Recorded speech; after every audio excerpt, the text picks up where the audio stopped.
ఆసుపత్రిలో మరి రేడియాలజిస్టు నరసింహారెడ్డి గారిని నియమించారు. ఆయన ప్రతి సోమవారం అక్కడ స్కానింగ్ తీసేటటువంటి పరిస్థితి లేదు. నేను ఐటీడీపీఓ గారికి ఫోన్ చేసి చెప్పాను, మరి అక్కడ ఉన్నటువంటి ఆర్ఎం గారికి ఫోన్ చేసి చెప్పాను. ఎవరికి చెప్పినా కూడా మరి ఆయన గురించి పట్టించుకునే పరిస్థితి లేదు. అక్కడ పేషెంట్లు స్కానింగ్ తీసుకునే వాళ్ళు 20, 30, 40 మంది దాకా వచ్చేసి పేషెంట్లు అనేక ఇబ్బందులు పడతా ఉన్నాడు. ఒక రోజు అయితే 11 గంటల 44 నిమిషాలకు వచ్చి 20 స్కానింగ్లో 10 స్కానింగ్లో తీసి వెళ్ళిపోవడం జరిగింది.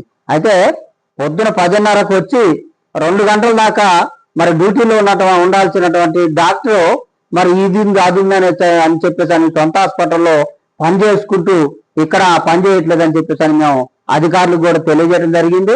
వెంటనే ప్రభుత్వం ఆలోచించి అదనంగా ఇంకొక మరి డాక్టర్ని ఏర్పాటు చేసినా పర్వాలేదు, కానీ ఇక్కడ ఉన్నటువంటి స్కానింగ్ సెంటర్ ఏదైతే ఉందో ప్రభుత్వ ఆసుపత్రిలో జనరల్ గా నడవాలది. ఒక స్త్రీలకు మాత్రమే కాదు, పురుషులకు కూడా నడవాల్సినటువంటి అవసరం ఉంది.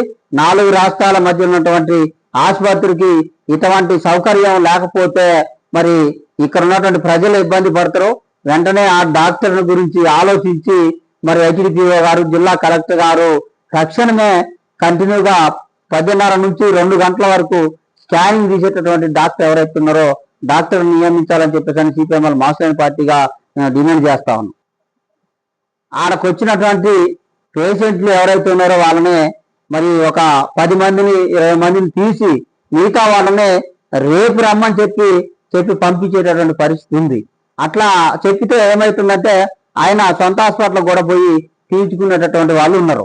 అట్లా రావడం కోసమనే వీళ్ళు ఏదో ఒక పేరుతోని ఎందుకు ఆపుతున్నాం అంటే దూరం నుంచి వచ్చినటువంటి ప్రజలు ఎవరైతే పేషెంట్లు ఉన్నారో వాళ్ళు ఇక దూరం నుంచి వచ్చాం కాబట్టి ఇక మళ్ళీ రేపు ఏం వస్తామని చెప్పేసి అని మరి ప్రైవేట్ ఆసుపత్రికి వాళ్ళ హాస్పిటల్ కూడా పోయి తీసుకునేటటువంటి పేషెంట్లు కూడా ఉన్నటువంటి పరిస్థితి ఉంది.